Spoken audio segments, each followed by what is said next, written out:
Oui, bonjour. C'est Bonjour. ouais, c'est Monsieur Bambouna Kamal pour l'entretien. Oui. Et Comment allez-vous? oui, ça va assez bien, ça va très bien, merci. Et vous? Oh ben, c'est speed, mais c'est pas grave, tout va bien. Hein. Ah ben oui, Vous avez trouvé du monde pour votre échantillon, ouais? oui, un tout petit peu. C'est galère, hein? Ouais, c'est pas si évident, ouais. Effectivement. Effectivement. Ouais. Alors, voilà, je travaille sur la représentation démographique. Les enseignants-chercheurs et j'essaye de requérir un peu l'avis des personnels de l'URCA, mais spécifiquement. Oui, mais je ne suis pas enseignant-chercheur hein, pour l'instant. Je suis enseignant à l'URCA, Oui. à l'ESP, mais je suis formateur et je suis doctorant. D'accord. Ça me va parfaitement. Donc, en fait, votre avis sur les enseignants-chercheurs et votre vision éventuellement m'intéresse.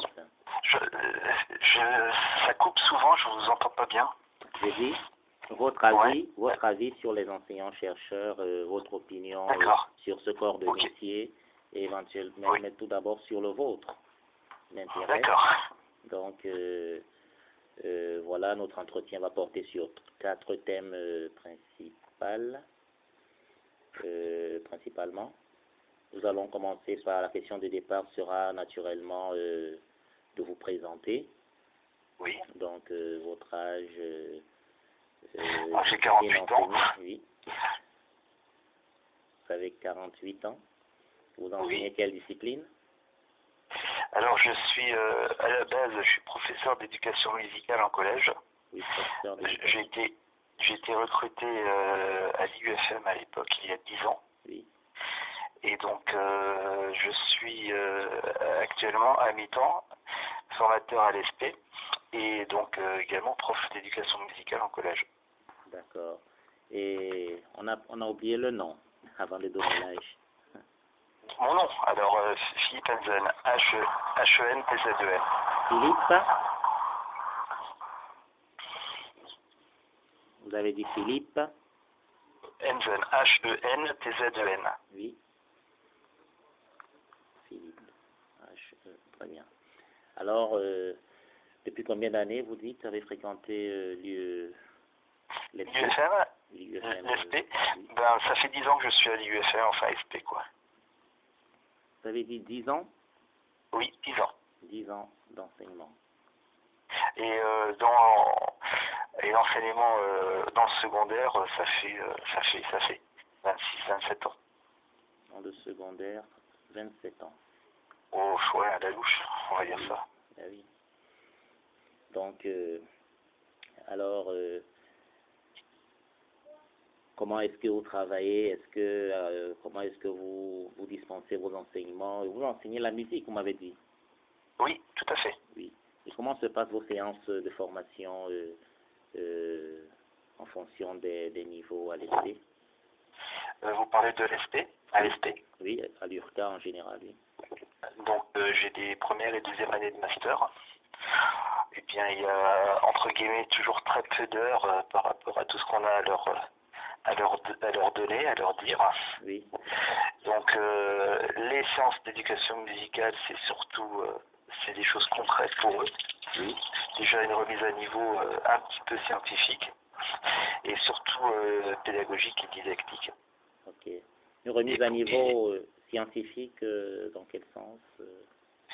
Et bien scientifique, on fait quelques, je dis bien par rapport au peu de temps qu'on a, quelques allusions à la recherche, quelques textes quand même.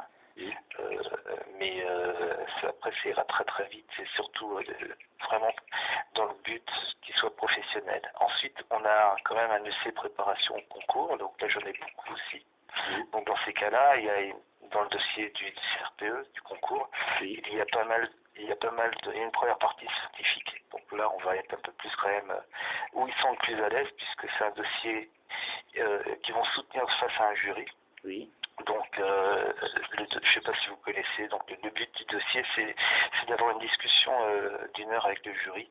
Oui. Et donc, tout ce qu'ils mettent dans le dossier est important. Et dans les commandes institutionnelles, dans ce dossier, il y a une première partie scientifique, donc à ce moment-là, ils vont mettre des choses un peu de recherche, où ils seront à l'aise surtout. Alors c'est très varié suivant l'individu qui va faire le dossier. Tout à fait. Donc là, c'est pour éventuellement l'examen final. Oui, c'est le concours, hein. C'est un oral, qu'ils vont devoir soutenir s'ils passent le premier tour. Il y a un premier tour écrit, l'admissibilité, et ensuite, pour être admis, ils auront donc à soutenir une épreuve soit de musique, soit d'histoire, soit de géo, soit de sciences. C'est eux qui choisissent l'option. D'accord. Et au niveau de vos classes, quels sont les effectifs de manière générale À l'ESP toujours? Oui. À l'ESP, eh bien, nous avons CM, TD, TP. Ouais. Donc, le CM à 3, ils sont très nombreux, moins que Reims, mais c'est 80. 85, je crois. Ensuite, TD, TP, donc 36 et maximum 20 en TP. Oui. Ça dépend. Et combien d'heures disposez-vous environ pour ces formations? On raisonne en EC. Alors, en EC purement, on parle heure maquette. Oui. Par étudiant, on parle parce que franchement j'ai plein de groupes, donc ça multiplie.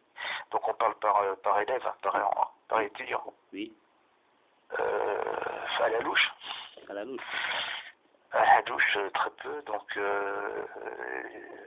je compte. Hein. Dans la tête, s'ils n'ont pas pris l'option musique au concours en première année de master, ils vont peut-être avoir une douzaine d'heures.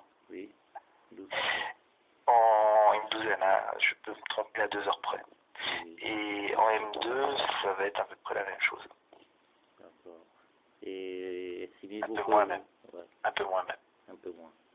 Et estimez-vous que ce temps est suffisant pour leur inculquer les savoirs nécessaires Absolument pas. Absolument pas. Ouais. Et de combien d'heures pensez-vous pouvoir disposer si vous voulez effectivement transmettre vos connaissances à ces élèves? Là, ce serait royal si vous ce serait vraiment royal. On dirait 50, mais on va pas aller jusque-là. Si on en avait déjà 25, ce serait déjà pas mal. Ça serait pas mal, oui. Et comment s'élaborent les séances de formation en termes de les TD en général? Comment vous les élaborez en termes de préparation en amont et en termes d'échange en séance plénière? D'accord, donc les TD et TP, donc c'est surtout du pratique, des choses concrètes par rapport aux classes qu'ils ont. Oui. Le but, c'est qu'ils partent avec des supports. Soit si on est en M1, on a une progression quand même par rapport historique et esthétique. Oui. Si on est M2, c'est vraiment l'idée, ils partent pour qu'ils puissent reproduire dans leur classe le mardi, par exemple. Mardi, ouais. Je ne sais pas si j'ai été clair. Et au niveau des échanges entre avec les élèves. Avec les élèves, oui. Les étudiants. Les étudiants, oui. Oui, il y en a beaucoup. Et c'est vrai que on prend pas notre temps et vous parlez pendant le cours ou après le cours? Pendant le cours déjà. D'accord. Il y a une question-réponse, hein, parce qu'il y a beaucoup d'appréhension. C'est une discipline qui est quand même pas évidente à enseigner, que beaucoup évitent d'enseigner, oui. Et qui fait peur. Et donc il y a beaucoup d'échanges. Et c'est très peu, on est pratiquement tout le temps en action. On fait beaucoup. Oui. On n'est pas, comme beaucoup de disciplines à l'université, assis sur une chaise, excepté au CM, en train d'écouter. Ils font. Oui. On est dans le savoir-faire, quoi. Ah, je vois. Et au niveau des effectifs, vous avez plus d'effectifs hommes ou femmes dans vos classes? On est dans le premier degré, donc beaucoup de filles. Il y a plus de filles. Énormément. Ah, ouais. Peut-être deux garçons par groupe, peut-être en TP. Ah, je vois. 2, 3. Ouais. Un peu de garçons par rapport aux filles. Et au niveau de leur progression, pensez-vous que la marge de progression des filles est conséquente par rapport à celle des garçons? Bon, ça pourrait être évident vu le nombre. Ouais. Franchement, je pense, par rapport à l'éducation musicale, je pense que ça joue pas. Enfin, c'est mon point de vue. Ouais. C'est surtout s'ils ont envie d'apprendre les choses ou pas. D'accord. Et vous enseignez quoi comme vous enseignez la théorie ou la pratique pure? C'est plutôt la pratique, la didactique, quoi. Didactique, ouais. Je vois. On n'a pas assez de temps pour pouvoir faire, par exemple, du chant, de travailler sur la voix, des choses comme ça. Ouais, les vocalises et autres. On n'a pas de temps, on n'a pas assez de temps. On en fait, mais pas assez. Je vois. Et avez-vous déjà fait appel éventuellement à une collègue de l'autre sexe pour travailler? Là, on n'est plus avec les premières années et deuxième année de master. On nous propose également, de faire animer des stages, des stages de formation continue. Oui. Donc, il m'arrive de travailler effectivement avec des collègues Oui. pour des stages, par exemple, sur des enseignants de premier degré. Oui. Donc, uniquement dans le cadre des stages, uniquement? Oui, parce que je réfléchis, je travaille aussi, mais alors je ne sais pas si ça vous intéresse dans votre travail de recherche, avec ce qu'on appelle des PEMF, des profs des écoles maîtres formateurs. Oui. Donc, eux interviennent surtout dans un essai qui prépare au concours, le fameux dossier que je vous parlais. Donc, on simule des oraux, et donc à ce moment-là, on travaille en collaboration. Oui. Et avez-vous une expérience avec une de ces collègues-là, éventuellement? Oui, tout à fait. Oui, tout à fait. Et comment s'est élaboré le travail? Eh bien, donc, bon, à force, on se connaît. Donc, puisque ce sont des euros blancs, des simulations d'euros blancs, donc, je leur envoie les dossiers des étudiants. Elle les potasse de son côté, on se voit une petite heure avant, et puis on fait passer les euros. Voilà. Donc, on se met d'accord sur un peu qui fait quoi. En général, moi c'est plus scientifique et elle c'est plus pédagogique. Mais après, on respecte pas forcément ce qu'on avait prévu. Tout à fait. Et comment trouvez-vous le rapport en termes de participation, d'implication? Ah ben moi j'adore parce que je pense que c'est quand même beaucoup plus intéressant et plus, je trouve pas le bon mot, mais plus pour l'étudiant c'est beaucoup plus constructif. Oui.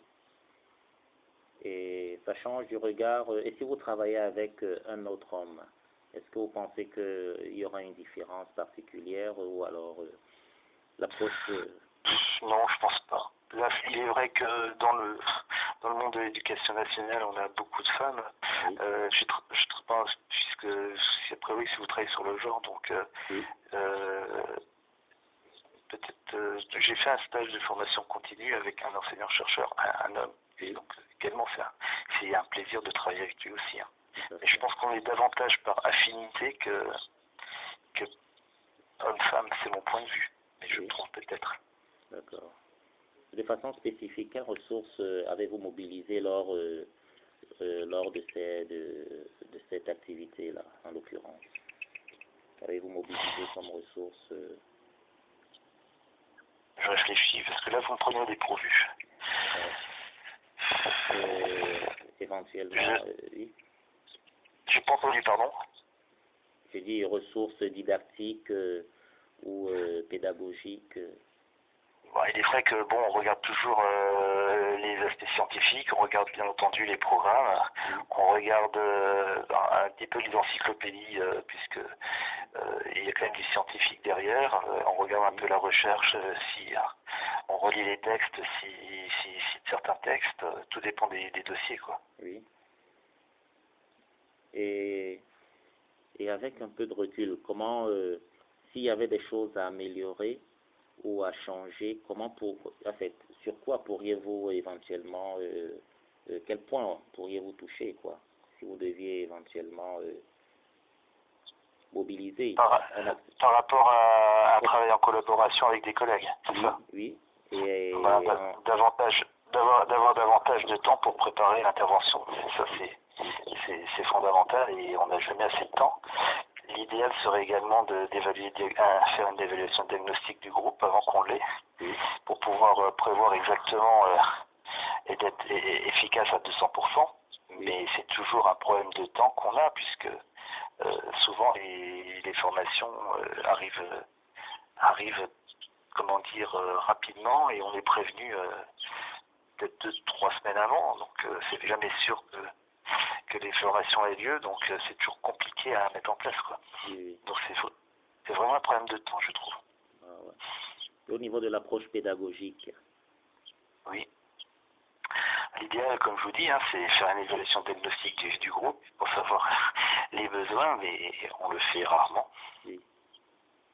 Parce que déjà, on ne connaît pas le groupe, on va connaître les noms peut-être 2 jours avant, et voilà. Ah, d'accord. Bon. Et si nous passons à présent sur les enseignants-chercheurs, vous m'aviez dit tout à l'heure que vous avez déjà travaillé avec un enseignant-chercheur. Oui. Et c'était dans le cadre d'une activité. C'est de la formation continue. La formation continue. Ouais. Ouais. Et quelle vision avez-vous de ce métier-là, vision réelle ou imagée? Ah ben moi je trouve que ce sont la majorité d'entre eux des gens passionnés par leur travail, notamment par la recherche. Et que pour eux la recherche c'est fondamental. Ah, oui. Et comment pensez-vous que leur métier, en quoi se décline leur métier de façon spécifique? Quelle est votre vision? Dans ma vision, c'est qu'ils font 192 heures année, je crois, en enseignement et le reste en recherche. Ils doivent également avoir des responsabilités au sein de l'université, telles responsable de parcours, responsable de filière. Oui, la mémoire, oui. Oui, donc les suivis de mémoire, effectivement, les suivis de thèse, si on est avec des profs universitaires. Oui. Voilà, je sais pas si j'ai répondu. Et pensez-vous qu'ils sentent qu'ils arrivent à remplir pleinement leur rôle au sein de l'académie? Est-ce que... Je veux dire, je pense que il y a comme dans tout corps de métier, il y a des gens bien et il y a des gens moins bien, donc oui, en général, ce sont, je vous dis, des passionnés qui comptent pas leur temps et ils sont, oui.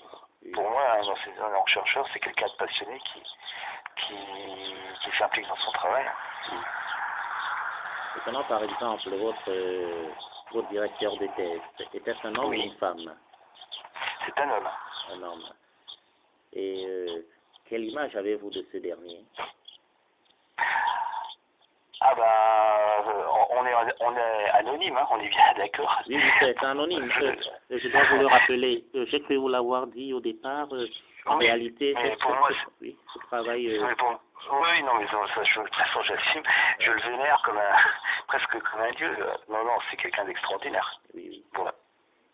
C'est quelqu'un d'extraordinaire et je veux dire, il voit très très loin et il y a des choses qu'on comprend seulement quelques mois après qu'il ne les dit. Donc, extraordinaire en termes d'approche pédagogique, de travail. Ouais, de travail également, humainement, c'est quelqu'un de vraiment très très bien. Extraordinaire. Voilà. Et, ne lui dites pas, hein, il sera gêné. Hein. Voilà. C'est anonyme. Alors, et quels sont vos rapports, vos échanges au-delà du... Avez-vous des... Oui. Je vous entends plus là, excusez-moi. Oui. Vous m'entendez mieux là? Oui, c'est bon. Ok. Alors je demandais quels sont, en fait, au-delà de vous dites qu'il est extraordinaire au niveau du travail pédagogique, au niveau de l'accompagnement. Oui. Et vous a-t-il déjà expliqué de façon succincte son travail, comment il organise ses journées éventuellement? C'est quelqu'un que j'ai passé mon master également, donc c'était mon directeur de mémoire à l'époque. Oui. Donc on se connaît quand même pas mal, quoi. Ça fait 5 ans que je travaille avec lui en recherche. Oui. Donc son travail, oui, en plus c'est responsable du parcours, ou je sais jamais si c'est parcours ou enfin bref, du premier degré, donc oui, je connais bien son travail, hein. Ouais, bien sûr.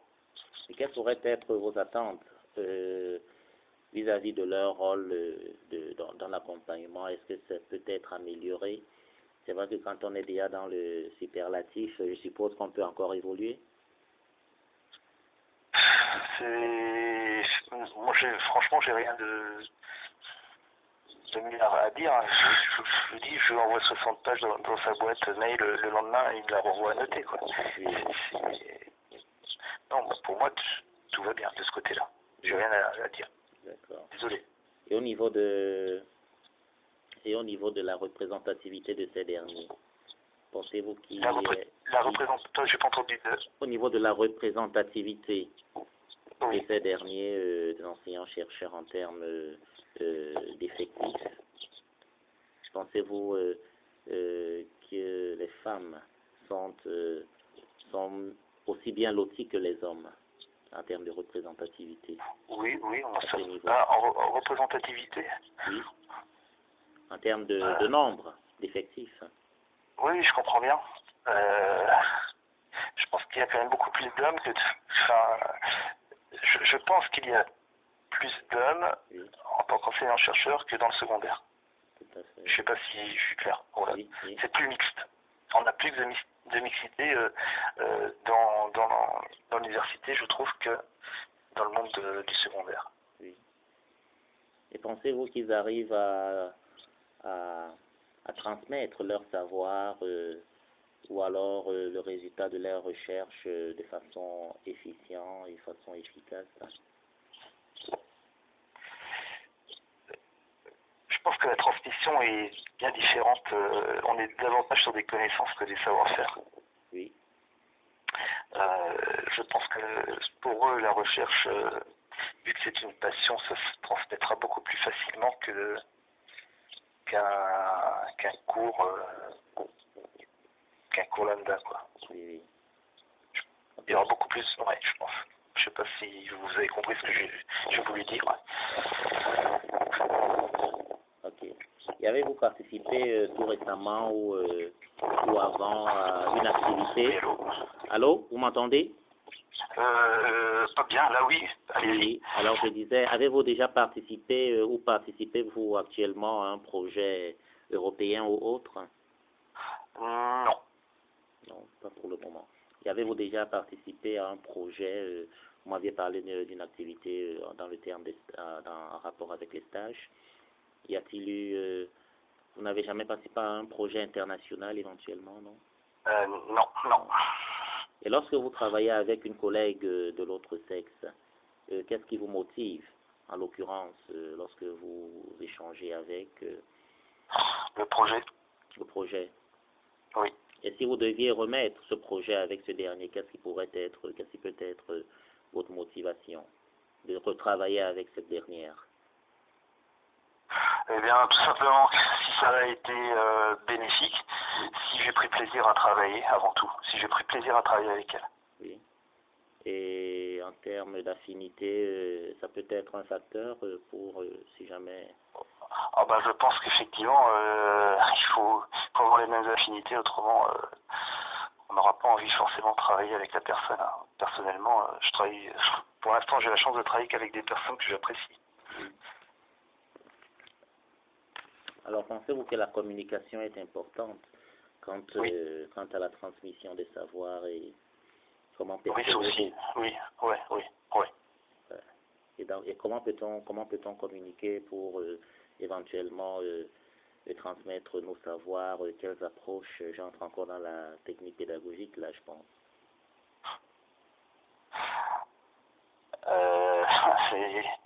En peu de temps, ça va être compliqué, cette question. Ouais. Prenons par exemple une notion de musique que vous voulez transmettre éventuellement. Oui. Comment allez-vous procéder? À des étudiants? Oui. À des étudiants? De l'ESP, c'est ça.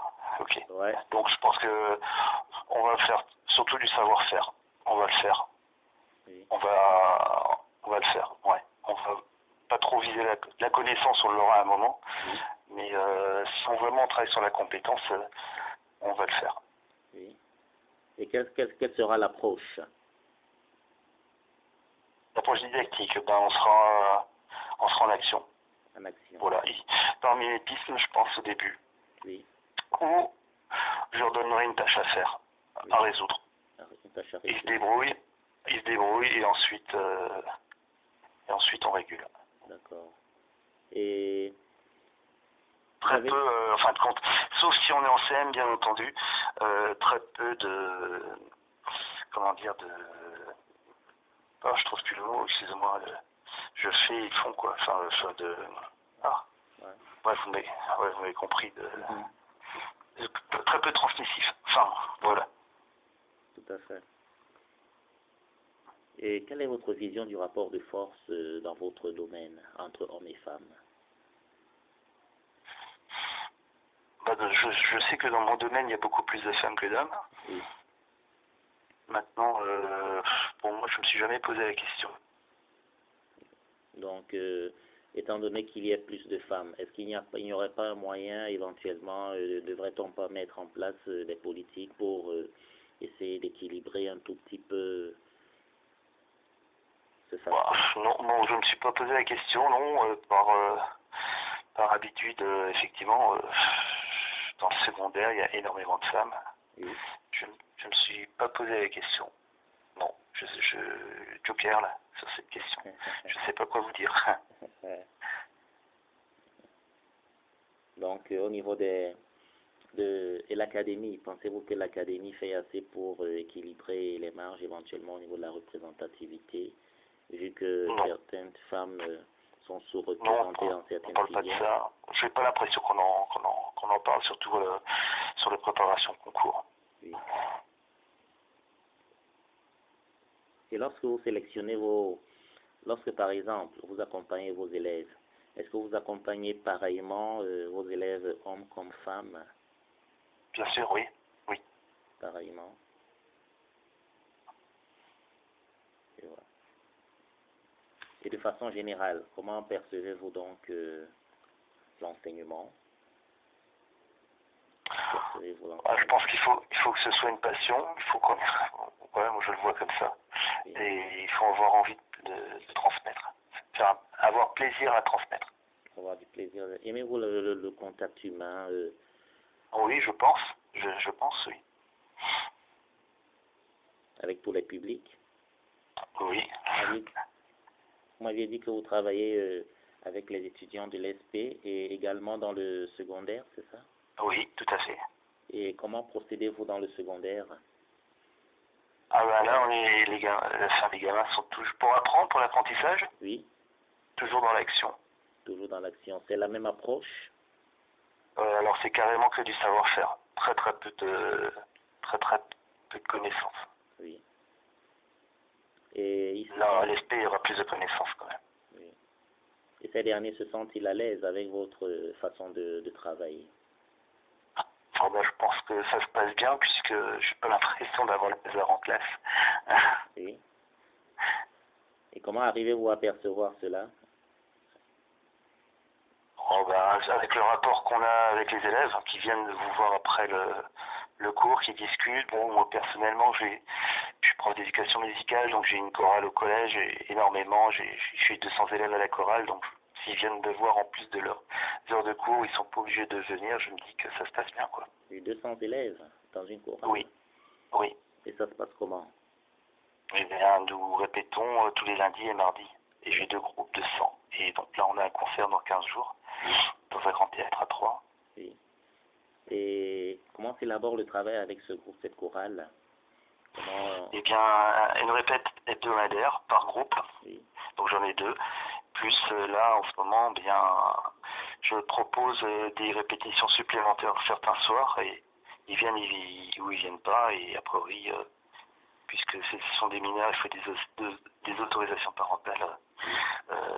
La majorité sera là. Par exemple, je répète mardi prochain, sur les 200, je crois que j'en ai déjà 130 qui viennent, quoi. 130 qui viendront.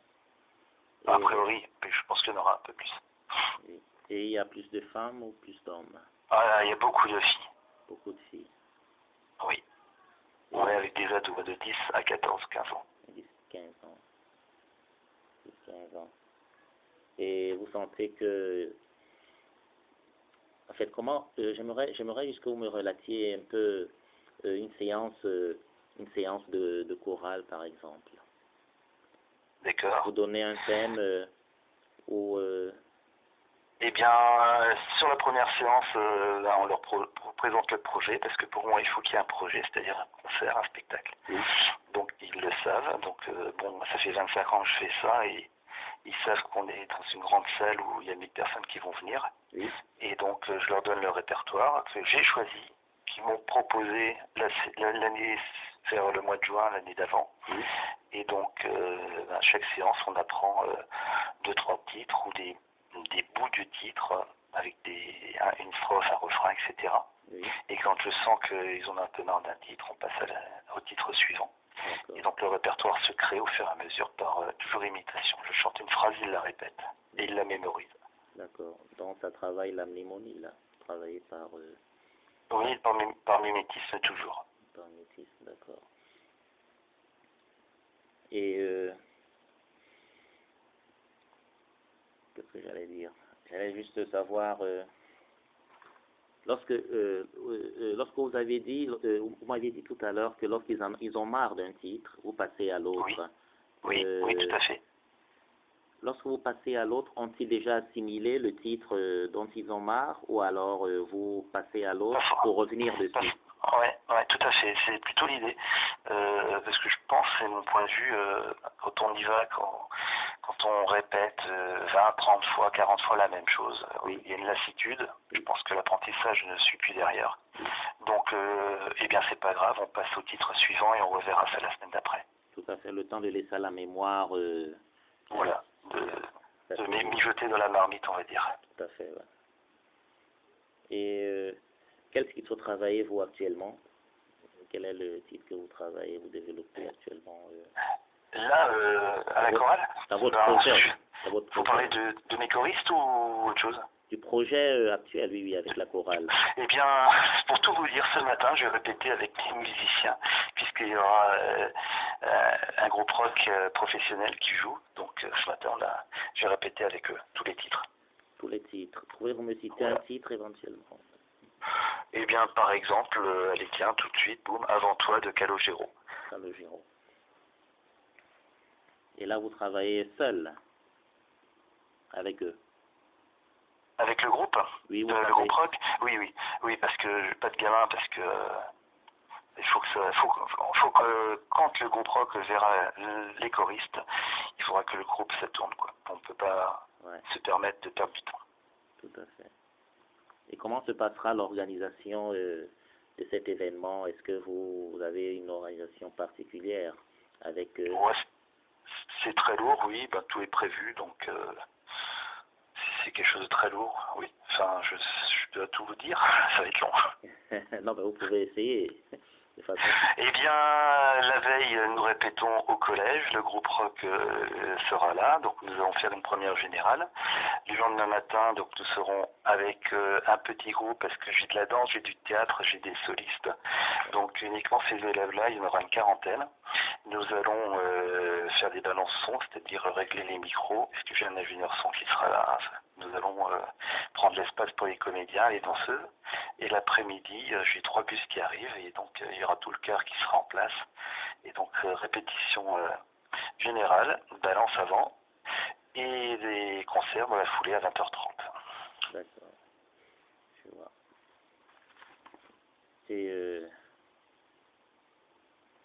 Nous avons presque abordé les différents thèmes.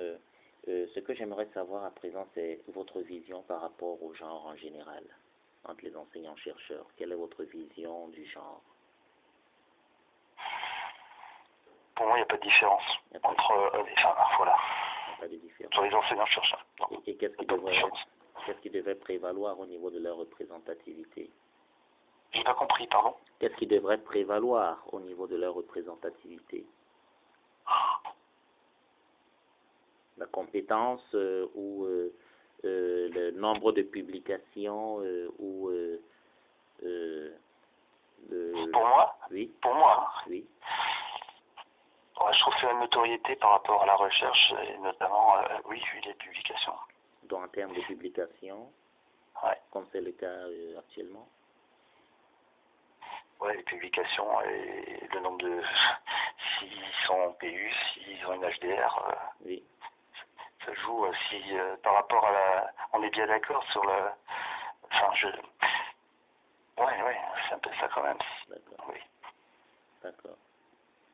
Et comment pouvez-vous expliquer le fait qu'il y ait plus de doctorants hommes que femmes au sein de l'URCA? Vous m'apprenez? Pensez-vous que... Je sais pas, on dit que les femmes sont plus intelligentes, est-ce que c'est ça? Bon, c'est vrai que... Je sais pas. Et pensez-vous qu'on devrait mettre une politique particulière pour promouvoir l'accès des femmes à certaines disciplines ou alors devrait-on mettre une politique en place de façon... Non, moi je trouve pas, non. Bon, non. On veut l'égalité, je vois pas pourquoi on mettrait quelque chose de spécifique, que ce soit pour des hommes ou des femmes. Oui. Donc uniquement la compétence devrait prévaloir. Oui. D'accord. Et de manière générale, est-ce que vous pensez qu'à l'URCA, tout est fait pour l'épanouissement tant des étudiants, hommes que femmes? Je suis pas persuadé qu'à l'URCA est en ce moment drastique et du temps pour l'épanouissement. L'épanouissement, oui. Donc on est plus dans l'acquisition des savoirs ou alors la promotion de la carrière au niveau des enseignants. Oui, et puis je trouve que c'est de plus en plus compliqué, il y a de moins en moins d'argent, quoi. Ouais. Voilà. Et d'autres facteurs sont privilégiés. Moi, je pense que la recherche est tout de même un peu privilégiée par rapport à l'enseignant, à l'URCA. Ouais.